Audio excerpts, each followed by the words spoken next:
Lang lang. Kung ano sinabi sa bata, yun ang yung kanila. Kaya huwag kayo magpapromise na hindi natin makakapagay. Kailangan ko ng one by one photo ng mga anak. Sinasagot mo namin yung sagot ko. Yung mga po, grade ko na hindi pa nakakapag-comply. Sa ibang school lang ha. O, Daddy, anong sabi mo sa grade ni Edward? Very good. Very good. Edward, very good ba? Pero wag masyado daw, Okay.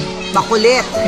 Wag masyadong hyper, no? Pero I'm so proud of you. Mommy and Daddy, so proud of you, Edward. And ate also. May I see your card ka?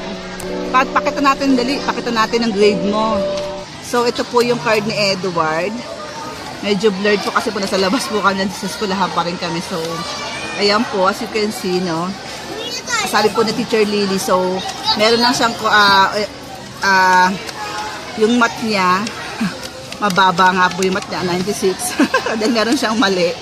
Ayan, kasi nagmamadali siyang sumagot, sabi ni Teacher Lily. So, nag-usap kami ni Teacher Lily. So, lahat ng concern kay Edward, tinanong ko na kung paano ba siya sa loob ng room, kung paano siya nag-recite siya, lagi daw siya nauuna.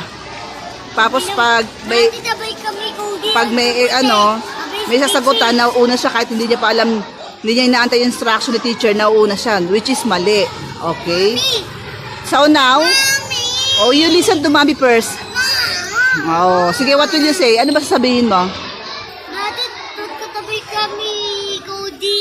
And then, sagot. Hmm. Una kami dalawa. Kailangan nga, Ayun. wag ka, Pero, Mami daw yun. sulat kami okay. So, mga makamamshi, so ito po, ang skolahan ni Edward, dito siya nag-aaral sa Señora de la Paz as a kinder. Yan, so, yan, mukhang safe naman siya dito, yan. Sana sabi ko, wag lang siya tumatakbo-takbo dito. So, yan muna.